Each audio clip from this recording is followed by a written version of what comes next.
Praise the Lord, everybody. Welcome to On Point, the number one Saturday morning Christian-based call-in talk show in America, coming to you live every Saturday morning from 9 a.m.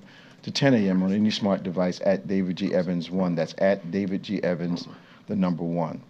So glad you could join us today. As a lot going on in the world. We will have conversations for the next 60 minutes regarding a variety of subjects, the political, some of the sports, but we will always, events that are happening, the uprising of violence again, and protests. We'll have to cover it all so you'll understand that the Issacharian viewpoint from the Bible is to understand the times that you live in, but even just as importantly, or more so, knowing how to respond.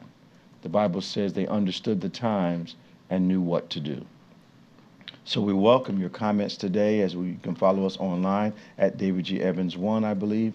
You can give us a call toll-free 866-743-8267, 866-743-8267-866-74 Evans. Give us a call. We'd love to talk to you about what's on your mind today. So many things going on in the political arena, the public arena, so many things happening. We're going to have to broach some of those subjects today so you can be informed to understand biblically how we should respond to what we're seeing. We actually are experiencing a biblical illustration, and that is of an elected official at one point being influenced by an unelected official, or an official who has access to the palace based upon their relationship with the leader.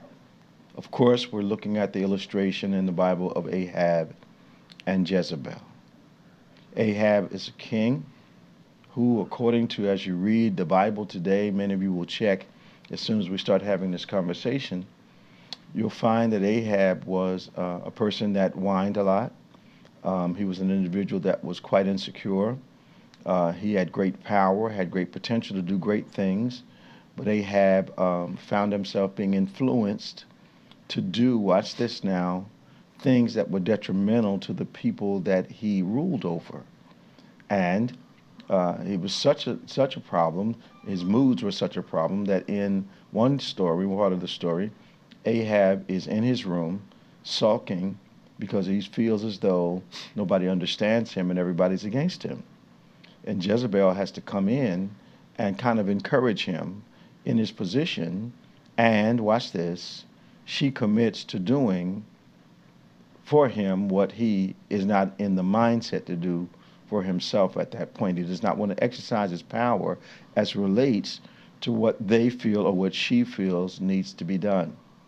And all of a sudden, watch this, it allows Ahab to say yes to a decision that's going to hurt people, but not take responsibility for it. He's able to blame it on Jezebel. And we understand that Jezebel eventually, that there's a dissection there, and Jezebel ends up going too far. And all of a sudden, there appears to be a schism, a split, a divide between the two. Well, right now, we're going through a situation where an unelected official has been influencing an elected official, and in that context, has to come out of that is conflict. It is not enough in our lives as Christians to decide together who we don't like, especially if we have not had a real relationship with the person that we're suddenly friends with. I say all the time, all you have to do is take a hard look at the people you're comfortable with. Take an average of those people and their characteristics, and it will reveal to you who you are. If you look at the cabinet right now and what that cabinet consists of, that's the immediate circle. And that circle will reveal to you who the leader of that circle is. It happens in our lives and relationships.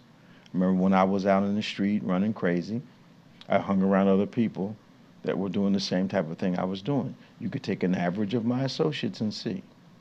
Many Christians in the body of Christ have a common enemy, surround themselves disliking that enemy and find themselves, if they looked at the people that they've encircled themselves with, that will tell them the average of them. Take a mental picture of the folk you surrounded yourself with and look at the dominant characteristics. Why are you together as a group? What about each of you is a weakness that needs to be strengthened by the presence of other weak people? It is absolutely life revealing, absolutely revelatory to those who desire to improve themselves. The Bible puts it like this: how can two walk together except there's agreement? So even if, watch this now, even if folk, the Sadducees and the Pharisees did not like each other, they hated one another, but they came together in their hate for Jesus, they could agree on their hate. I'm going to advise you not to be a part of something like that, not to get with somebody you hated last year because you hate somebody this year. Don't do it. God will not honor that, and you'll find your prayers being hindered because your heart is not right. Confirming hate through another person does not make your hate more honorable. 866-743-8267. Scott from Vineland's on. Robin from Delaware is on. Haven't heard from her in a while. She's going to come on and say she's got one thing to say, and then we'll find out she's got 6. We got Karen from Philadelphia. The lines are lighting up. We want you to get on board. Why don't you share right now? I need you to like us, subscribe to us, hit that notification button. We need 1,000 likes today to shift us up on the algorithm, and I know you can do it.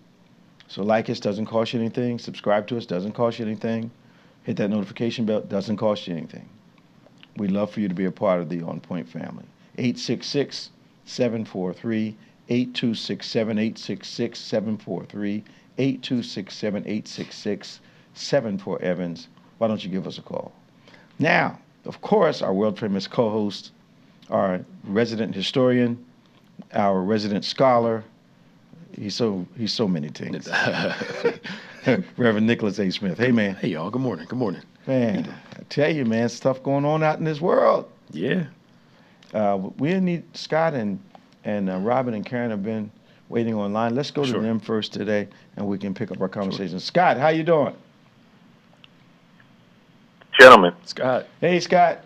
What's going on? Good. Man, if I had your hand, I'd throw mine in, as my grandfather used to say. It's good to talk to you guys. Yeah. How you making out, man?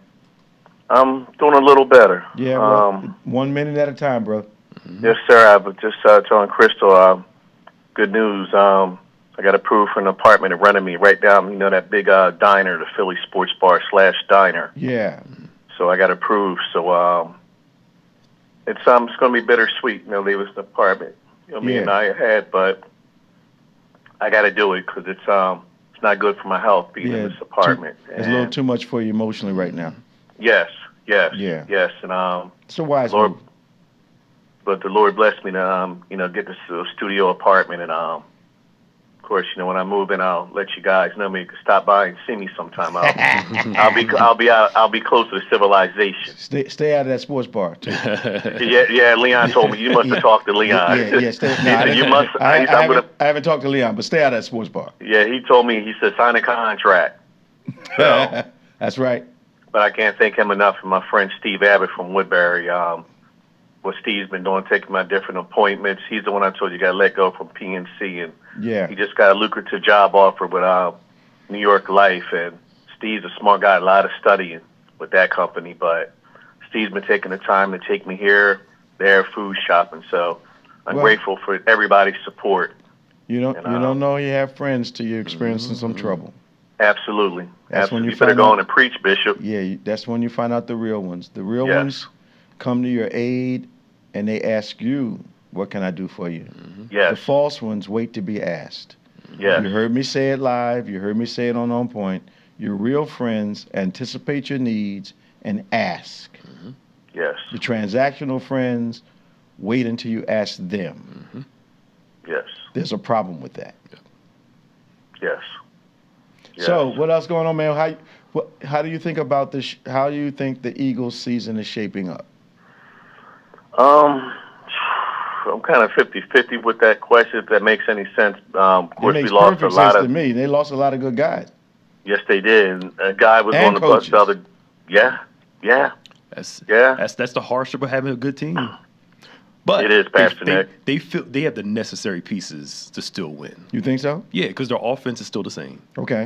True. Defense, they only lost 2 guys. No, 3 that were starters. Well, who they replace them with, though? They got in a couple of rookies, but they have so much depth on their team. Okay. So they may take a small hit. To me, the coordinators is going to be the biggest thing. Yes, They that lost offensive guys. coordinator. But Because we all know what Yeah. happened last time we Yeah. went. We stayed in house. Nothing against that good brother Brian Johnson, but truth be told, Yeah. when we stayed in house, it got that off. Look what happened. So I hope Yeah. it's not a repeat. Yeah, but that's the hard part of having a winning team. Yeah. Your assistants leave Yeah. every couple. They go It become just coaches, it's a yeah. part of Yeah. Part of the Did business. you see the game the other night? No, I didn't. Man, You mean the OKC won? No, they didn't Indiana win. won. I thought Indiana won. The Indiana won. They Halliburton did by hit that 1 point. game-winning Yeah, shot. I saw highlights. I was busy, taking care of business with the apartment. But yeah, 1 point. It got on my nerves watching that game because you could feel them just coming back, Yeah. and you could feel OKC just wilting. They got to that last minute. What was that? Larry Bird used to say, "You got to play every second." Every second. Yep. Yes. Yep. And then- the Hallenberg's Yeah. nasty. Yeah. What can you say about how then He was missing in action for most of the game. Then Yeah, he come kind of in. woke up. just went Yeah. off? And the crazy thing is they had Pacers had 25 turnovers that game. Wow. And they Yeah. still won.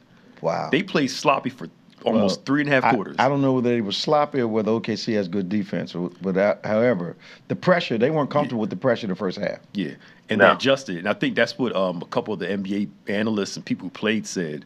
The difference was at the end of the game was experience. Yep. Where Carlisle has experience. Yep. Their Yep. team is more experienced than OKC. And their team. Their team big. Yeah, yeah. They don't buckle under pressure. No. They No. keep going until they figure it out. And that's a killer instinct. yes, they figure is. it Scott, out. we gotta let you go, man. Yeah. All right, good talking to you. Talk to you now. 866-743-8267. This is On Point, the #1 Saturday morning Christian-based call and talk show in America, live every Saturday morning from 9 a.m. to 10 a.m. on any smart device at David G. Evans 1. We're so glad that you've joined us today. Like us if you will. Subscribe to us.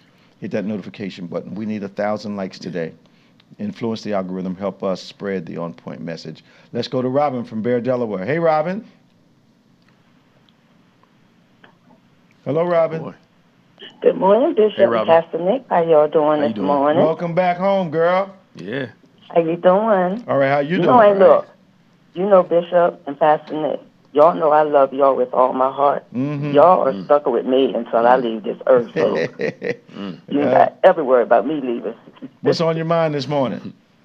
Well, first I wanted to say, Bishop, thank you again for those short messages that you be doing. That Okay. comes up on YouTube. I think they're on Facebook too, but what I've been doing is making up a playlist. So that way, you know how you were saying sometimes you have to go back and watch a message, Right. either from Bible study or church. So what I've been doing is making a playlist, and the ones that I really need to watch, I, label them, like maybe an awesome video or et cetera, et cetera. This way, I can go right back to my playlist folder on YouTube and watch the ones I need to watch. So which ones have you been watching lately? The one about the mental Health, Jesus and our mental health? Yes, the one Yeah. on success. All the ones Yeah. you've been doing, I've been watching those. Okay. They only 12 minutes, 10 minutes. Yeah. But they're success really things. good. Stuff about change and all that good stuff. I'm glad Right, it's helping yeah, you. What's on your mind this They're really morning? good. Yep. But I have a question. I don't know if you remember. You did this message this year. I can't think of the message right now, but it was something that you said, progression will come disguised as difficulty. Yes. Progress Oh, comes disguised as difficult. So can you elaborate a little bit on that? I've been meaning to ask you about that. Well, a lot of times what happens is that, especially among spiritual people, if there's any difficulty in a process, we automatically lay the blame on the devil. We say that it must not have been for us.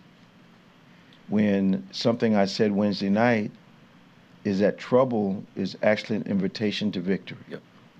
and we often turn away from the initial difficulty of a process that has progress in it from God. It's the same way. Like, all right, here's a simple illustration. So you get ready to get in your car or go into your house. The first thing that you meet to gain entrance is resistance. The very first thing. But because you have the keys, because you have the key fob, you press your way, even though resistance is the first obstacle you have to overcome. So it's like that in the world. A lot of times, Christians will turn away from difficulty, especially if it's initial, and take that as a signal that God has not opened the way for us. Mm-hmm. That is not true. It took Egypt and the wilderness to get the promise. Mm-hmm. It takes walking through the valley in the shadow of death. Mm-hmm. We have this misapplication of difficulty in our process as Christians, and it defeats us far too often. Wow. That makes sense to you? It makes a lot of sense. At least I can watch this again on point and listen to that again. We want food, but we don't want to hunt. Mm-hmm. But we don't want to cook. Yeah, we don't. There you go. We want to eat, but we don't want to cook it. Watch this. Every miracle that Jesus performs requires a response from the person receiving the miracle. Mm-hmm. Suppose the blind man said, I don't want to do that. That seems hard. The guy that was told to wash in the pool, that seems ridiculously hard. Naaman actually almost missed it because he didn't like the difficulty. Why do I got to go dip 7 times in a dirty river? There's always an obstacle that people of faith resist, so they miss God at times. Yeah, that's true, Bishop. I mean, I'm a witness to that. I've done that in the past. But I'm sure. I've done that in the past. Yeah. And sometimes, like you always say, we got to stop making decisions without praying and going to God first for direction. Because some of the things you do, He didn't put you on that path to do. We can't blame quit on the enemy. I quit is not the same as an attack. Yep. That's true. Right. That's true. Well, I'm gonna leave y'all with this. It's kind of funny, but it's not. Did you see the clip where President Trump came down the steps? I actually called him president. Came down the steps to get into limo. He went right past the limo, and they like looking at him. Where are you going? The limo is there. He looking for the limo. It was right there in front of his face. No, I didn't see it. He missed the car. I don't know how it was right there at the steps, but it was so funny. Then he was saying in 2020 that Biden passed away. They cloned him and made him a robot. Some things shouldn't be repeated. He shouldn't have said that. He said that. I didn't. You didn't hear that? No. What was that? He said they executed Biden in 2020, and that we had been following a robot since that time. I'm summarizing. I did not hear that. Artificial intelligence took Biden's place. He actually retweeted that. Yep. They cloned him. Well, some of his followers believe that stuff anyway. Well, I mean, the Q people probably might. Yeah. I do have a question about. Yeah. Go ahead. Thank you, Robin. Thank you. Here's my. All right, y'all have a. See you soon. Okay, see you. President Biden's cancer diagnosis, and if he was sick during the presidency. Most presidents and most leaders keep that stuff private while they still do their thing. Sure. I don't understand the hoopla of everybody saying, well, let's investigate to see if the doctors lied and told us that he was fine while he was president. Now, help me out here. Maybe I'm thinking about this wrong, but you've heard Trump talk about it. More people, of course. Like, why won't he just put it out there that he wears diapers? I don't get the problem. If that's what you want, then. But what I've seen lately in our political arenas are this. In some cases, we accuse you of the very thing we're doing. That's true. Yeah. I've gotten so with this administration that if they accuse somebody of some illegality, it means he's already doing it. Right. And it's not illegal for a president to experience a sickness. No. And not tell people about it. Not at all. Not at all. Keep it within your circle. Not at all. And the team helps you do what you got to do. And the question I asked, first I was really concerned. Yeah. They said it's stage 4. I wondered, how long they knew. All right. Because they had to know. Because I think presidents are probably some of the most medically examined people alive. Absolutely. So I'm thinking that they knew, unless he has some kind of rare type of thing that spreads really fast. But I can see with the stress that office gives, I'm not surprised that more of them don't come under some kind of sickness. Woodrow Wilson was sick, I think they said, for the last couple of years of his presidency. And his wife helped run the government while he was sick. I'm sure. So it's like, maybe I'm just thinking about this too. Logically, it just... Well, that's the problem, Bethany. Okay, that's true. You're right. My bad. We got Karen from Philadelphia. Yeah. I agree with you. Yeah. Hello, Karen. Yes, hello. Hi. Good morning. How are you? Good. Hi. This is Bishop? This is Bishop Pastor Nick. How you doing? Welcome to On Good. Point. Hi. Good morning. How are you guys doing this morning? Hi. We're doing great. What's your comment today? I just have a statement about real estate. My sister, first of all, I had a dream that my sister was going to sell her house, and she did. And she sold it, like in the first week that she put it on the market. And she had like five or six offers on her home, and she got what she wanted. So, and I prayed for her to get what she wanted from her home. So, my thing is, I thank God that she sold her home, and you said when you pray for someone else, your blessing is coming also. So I thank God that she sold her house, and my blessing is coming also. So that's all I wanted to say. Well, thank you for giving us a call. Yes. We'll talk to you next time. Bye-bye. All right. Thank you. Go to Tom from Fort Lauderdale. Hey, Tom. Hello? Hey, Tom. How are you? Hey, pretty good. Pastor Nick? Yes, sir. Real quick, Pastor Nick asked about why they, a minute ago, about why they're so in on the president's health. That's why the 25th Amendment is there, because I believe under Wilson, his wife had taken over, and they weren't reporting. So in general, I agree with Pastor Nick. You don't need to know everything, but the reason that 25th Amendment was put in was because they wanted to make sure somebody had an eye on what was going on. Sure. Let me ask the next question. Was his wife doing a good job? Obviously. I think because nobody knew. Nobody knew. They thought it was him. So was she doing a good job? Basically. That's the $55,000 question. Was it going so well that they didn't suspect she was running the country? Right. Nobody knew. Something like that, but that's where it all comes from. Right. They were hiding that, the guy was really sick. But it talks about the president, if the president is incapable of doing office. Yeah. But you can be sick and still run a business, run a family. Americans go to work every day not feeling well. Hello? Like, come on. Every day. Like, every day. It's like the guy that used to be in the excess position, and he went and didn't tell anybody, and they made a big deal out of that. But now they got a guy that has a substance problem. Yes. In the same seat. I actually think that's a DEI hire. Yeah. Oh yeah. Speaking of substance abuse. Didn't earn it. Didn't earn it, yeah. Yeah, he did. That's DEI. Didn't earn it. But what's that we've been saying for years? Who determines what? Yep. What else is on your mind today, Tom? They're saying today, these two good friends who are now fighting. One saying the other one. Were they ever good friends? Well, point being is that he's calling the one guy a drug addict. The other one's calling the other one a pedophile. These good friends know this about each other. Who's running the country? Well, I tell you what, Tom.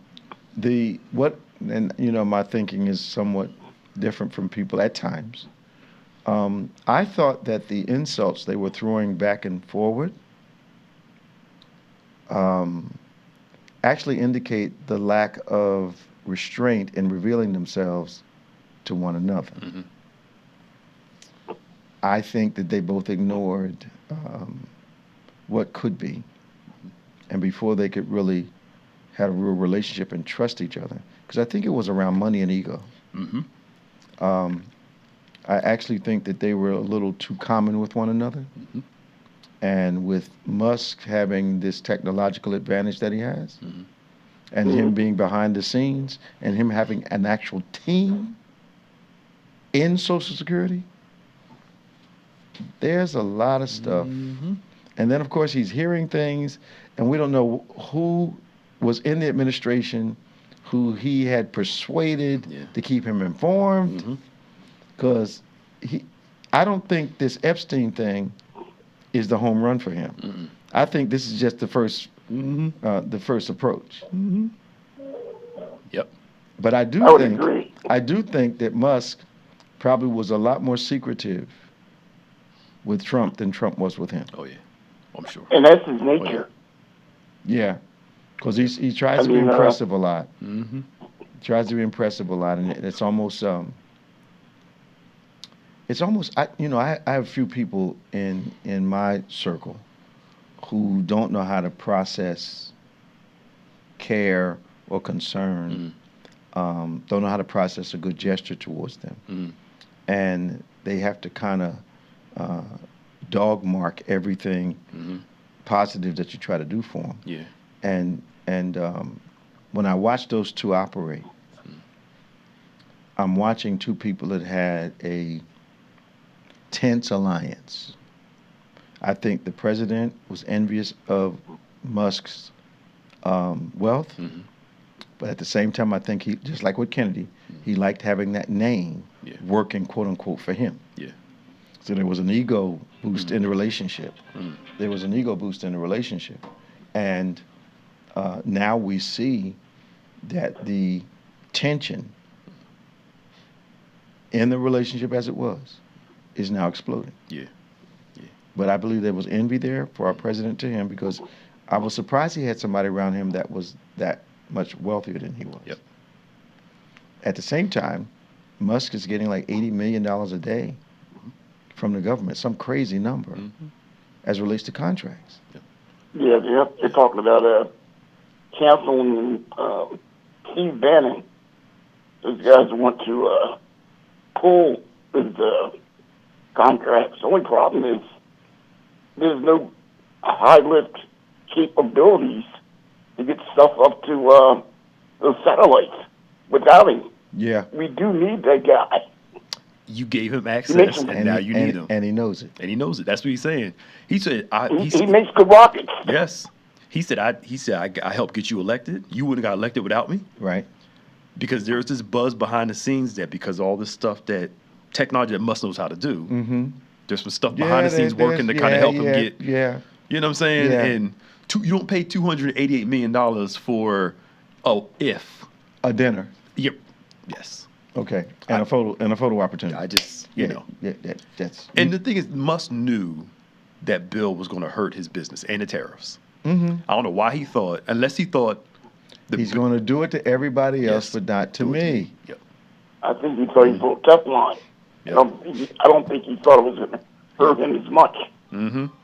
Well, there's a problem, and he seems unafraid. He is fine. So that means he's holding some cards. And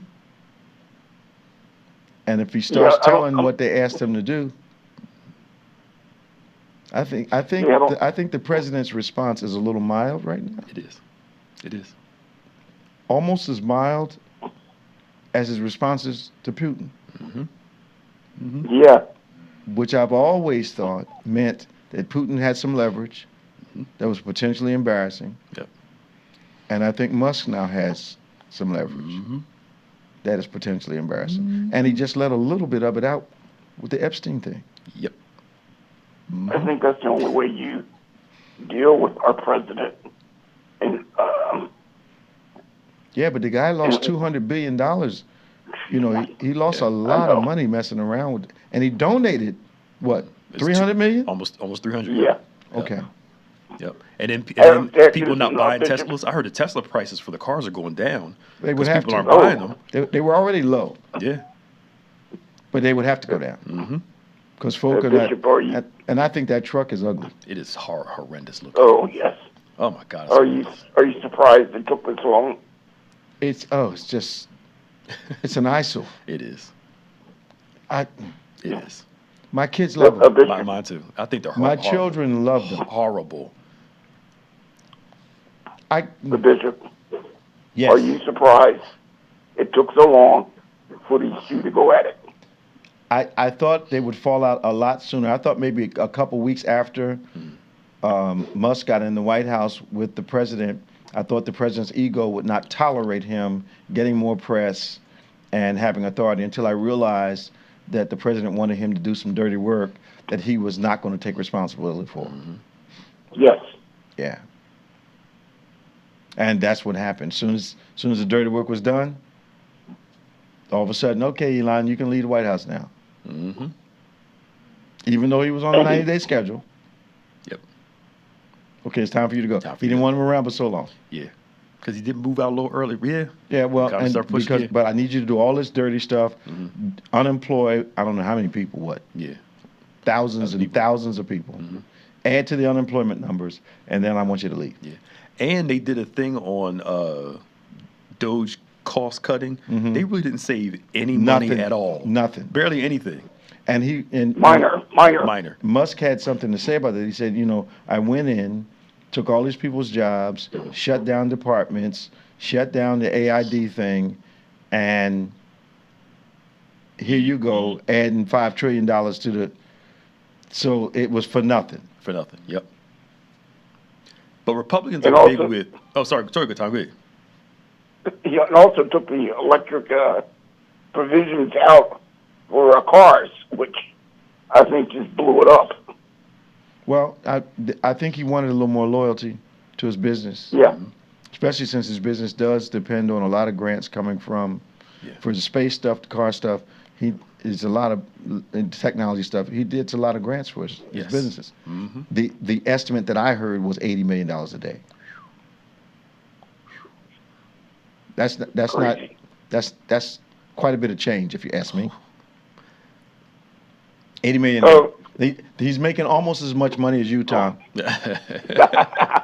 Bishop, last week, Pastor Nick asked me a question. Quick answer.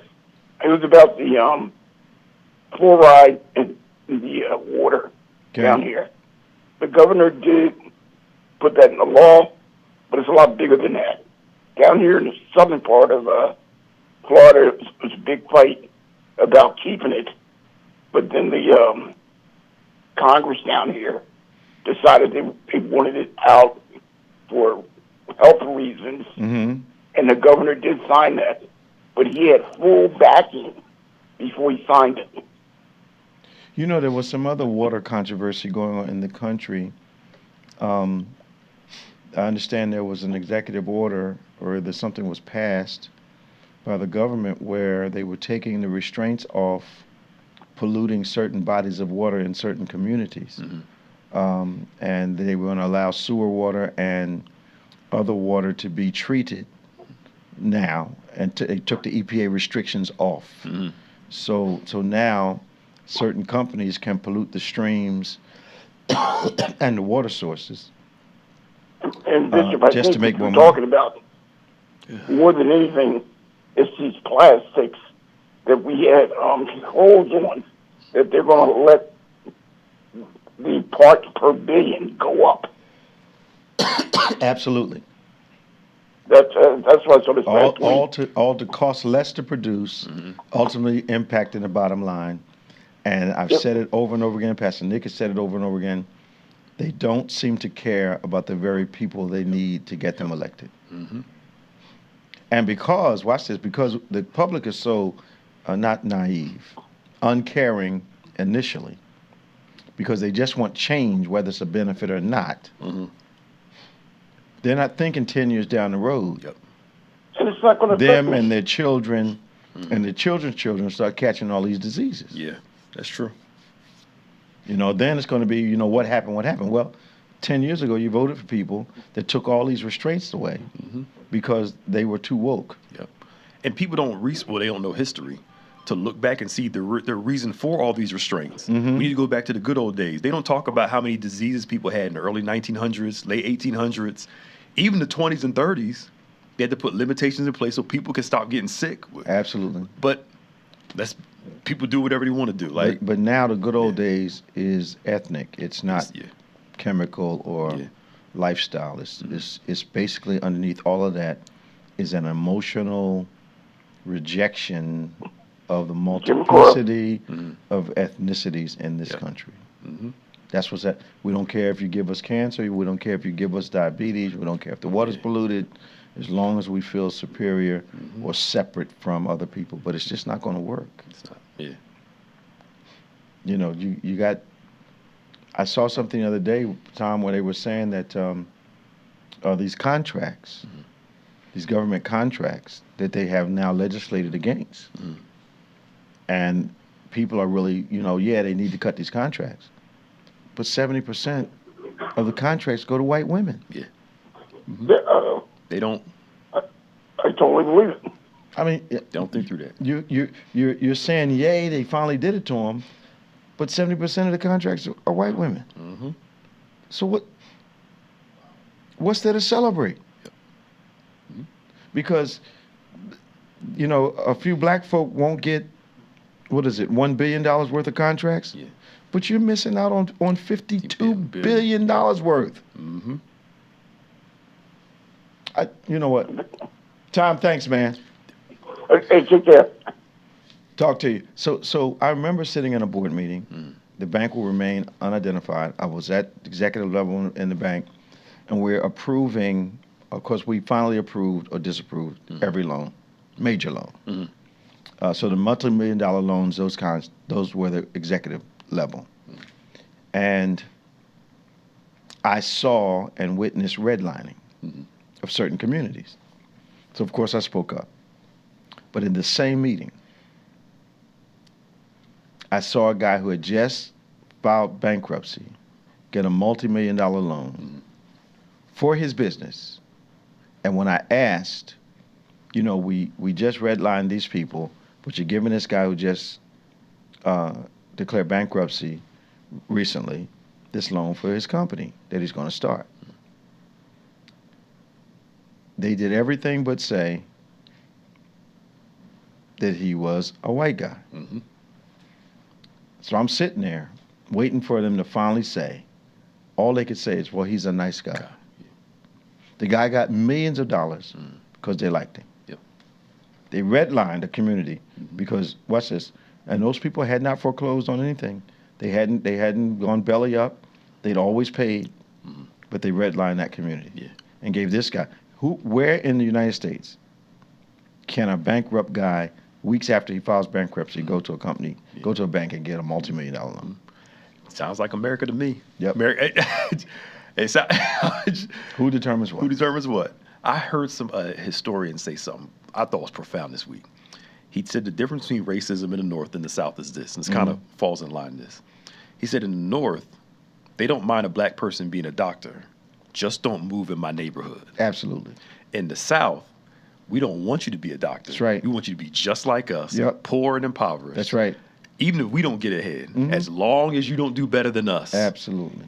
And I'm sitting there like, when you think about it, like, it is so true. Because people act like the North, we grew up in Philly. Philly was is somewhat still in some places, extremely racist. Absolutely. In a lot of places. Absolutely. Still is to this day. I remember Frank Rizzo. I know. I remember Frank Rizzo. It was bad. You could become bank president, you could become own your business, but stay in your community. Stay over there. And if you come in ours, we got a problem. Absolutely. We dare not move to the main line back when I was a boy. City Line Avenue was a dividing line. Invisible, very visible, but there was an invisible line there. You didn't move over there. Okay. There were little pockets in Ardmore, but as far as that whole Bala Kenwood piece, no, sir. Not when I was coming up. But when I was raised, 63rd Street in West Philadelphia was a dividing line. Okay. And I didn't know it. So my aunt lived on the side where the people of color lived of 63rd Street, going up towards City Line. Well, I was out riding my bike one day. I went to ride to her house. I decided I'm going to take this left turn and go. I didn't know. Literally, I'm riding back because I got a couple looks, you know. Yeah. So I said, let me go back over, go to my Aunt Marva's house. And a tire iron went past my head. No. Yes. And then a car came and reminded me of my ethnicity in a very negative way. I got to Market Street. I got to 63rd Street, and it stopped abruptly. Jeez. A tire iron literally went past my head. And you were a kid at this time? I was a kid.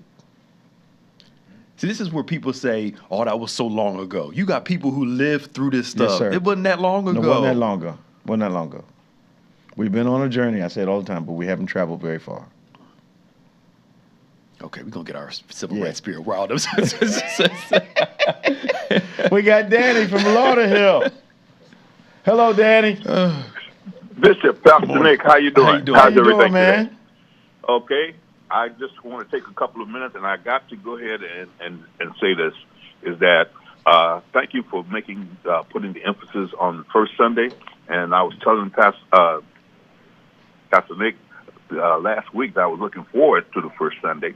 And I see why after hearing what you did.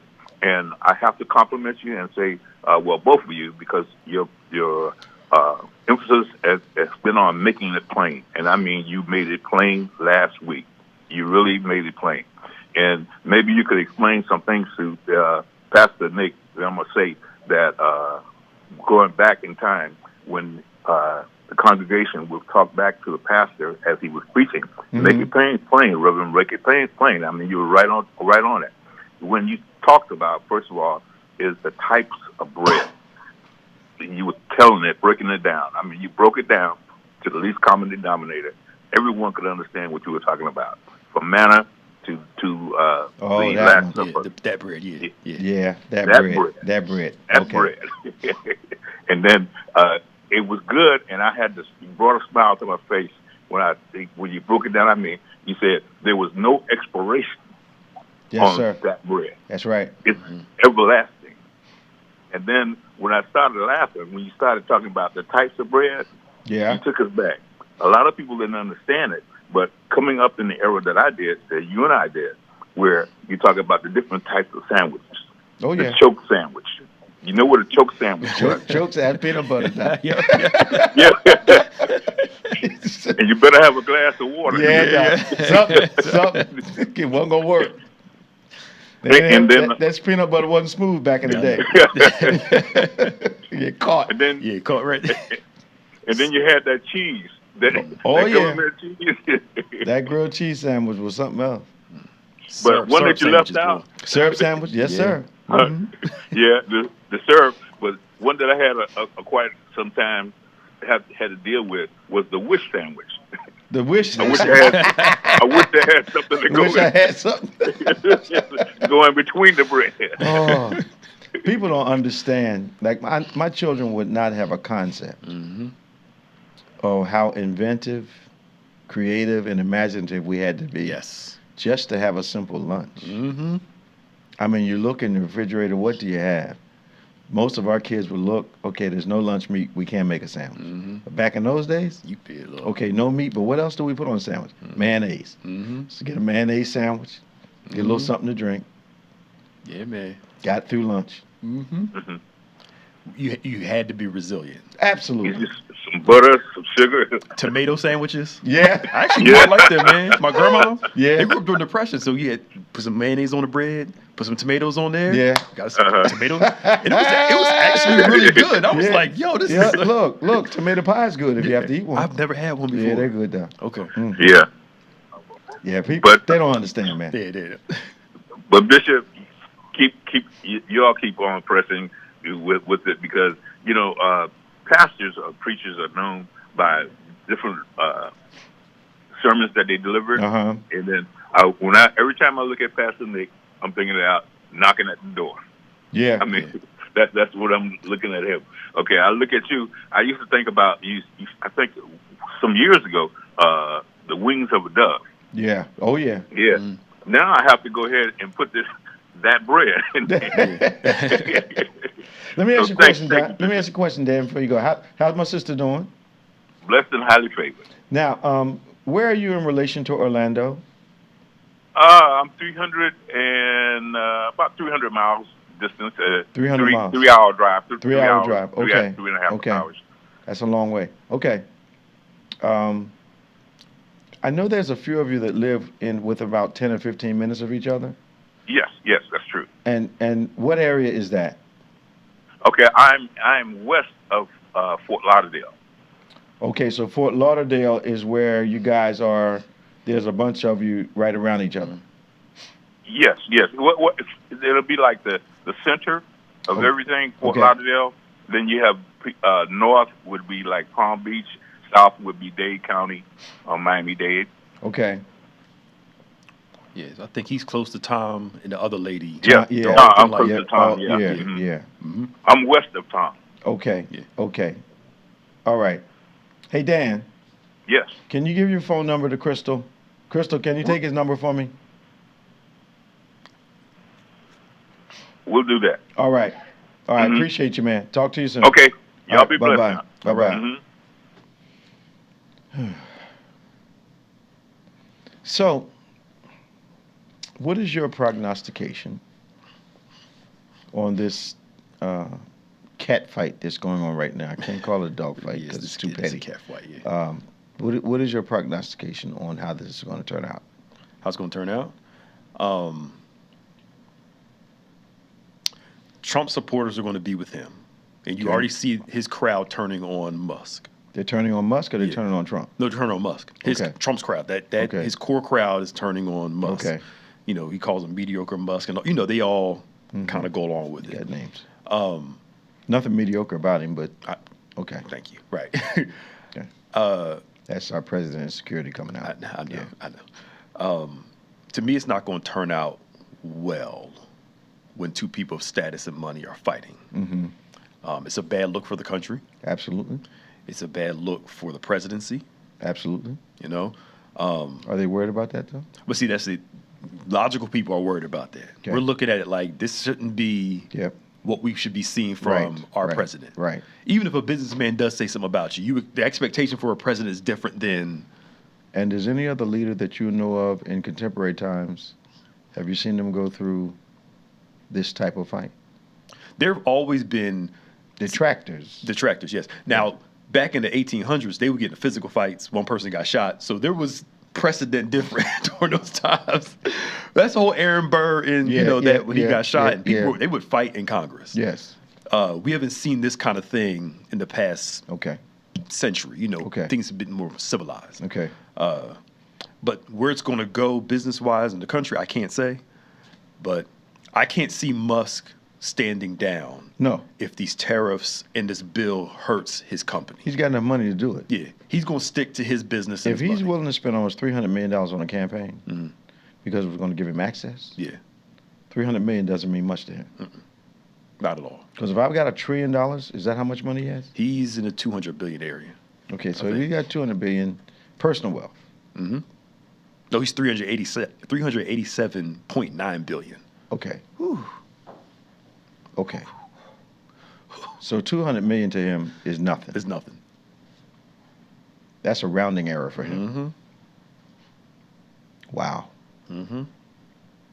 Wow. But now to me, now, I mean, you can help me out here. I'm trying to be too deep here. This spirit of division that's hovering over this country. Mm-hmm. We're seeing it in politics. Mm-hmm. You know, I'm not going to get into it here on here. I'll tell you about it later. Some prophetic crowd had little fights this month. I hear. You hear about that? I heard something about that yesterday. Yeah, something's going on in the air.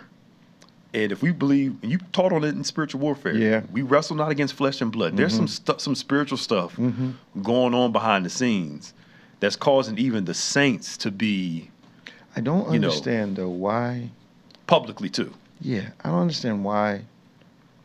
So if I disagree with you, am I so social media driven that I can't call you on the phone and say, look, can we have a conversation about X, Y, Z? Can you give me an understanding as to why you feel the way you feel? Why do we have to go to social media? Absolutely. Because I believe underneath the protests is desired to expand platform. Absolutely. Okay. Yep. Platform, attention, okay, yep. followers. Absolutely. Because if you go on every single podcast, every single thing talking about your issue with somebody and never talk to the person, there's a problem. And to me, we claim to be Christian. Let's talk about us. Mm-hmm. Where is the fruit of the Spirit? There is none. And meanness, being petty. It's not there. But something you said years ago about some not all, but some in the prophetic deliverance circle. They're being led by their wounds, and they're calling it God. Absolutely. More than they are being led by the Spirit. And now monetization and social media affirmation. Yep. Mm-hmm. Okay. Yep. It's another way to bring in everybody. Not everybody, but it's for us that are Christians, especially those of us that are preachers, it's undeniable that motivation, the call is including some other things. Now, I'm not talking about the God part. I know what you mean. The human part. It's including some other things. Yeah. And it's driving so much of our interpretation of God and the Lord told me. And I just... Inclination versus inspiration. There you go. And to me, a prophet, you're known more by what you don't say rather than stuff that you do say. Right. And then when you do say it, why can't you put the mic down or... The prophetic, there's some that I know. Yeah. They lose their restraint when they claim that office. Okay. You know, I can say whatever I feel. But the Bible calls it presumption. Yep. But that's a whole nother conversation. It is a whole nother. And perhaps we can get someone on the phone and talk about the state of the prophetic. Okay. Especially as it relates not only to Christianity, but to politics. And see if we can't come to let our listeners know that there's, here may be a way you want to consider. Yep. Not telling people how to think. Sure. Yeah. But here's what we think is a balanced view. And that's all we want to do. Yep. A balanced view of what God is doing, what God is saying. Yeah. But the one thing we do know, it can contradict the principles of His Word. Okay. We're coming up on the end of another program. And I forgot too, June 10th, for those who live in New Jersey, the governor's primary. Yes. You talked about governor's primary is June 10th. We've got to get out and vote. We all know who came to see us. We know how critical this is. We do understand that the president's party, the candidate here, has stated unequivocally that he's going to input as much as the Project 2025, the president's program, in the state of New Jersey. So we want to stay, we want to be sure what we want to be an outcome. Because there's a lot of people right now that are sad, mad, depressed, trying to say they didn't vote for certain parts of this platform when that platform was fully revealed in Project 2025. Yes, sir. We're coming up on the end of another program. We're so glad that you joined us today. A few things we want you to know. Of course, tomorrow we have our virtual worship service at 8 o'clock. Our 11 o'clock service is live. We want you to come and be with us. We're going to find a wonderful series called Success Through Support. You don't want to miss it. Our convocation, Power of God 2025, is happening the 25th to the 27th of this month. You do not want to miss it. You want to go on our site at BBC of NJ, look at the lineup that we have. Our musical guests are John P. Key, J.J. Hairston and his group. Smokey Norfolk's going to be with us. We've got a group of pastors. We've got 65 or 66 classes for you to choose from in our schools of excellence during the day. Everything from pastors to executive pastors, creative fine arts.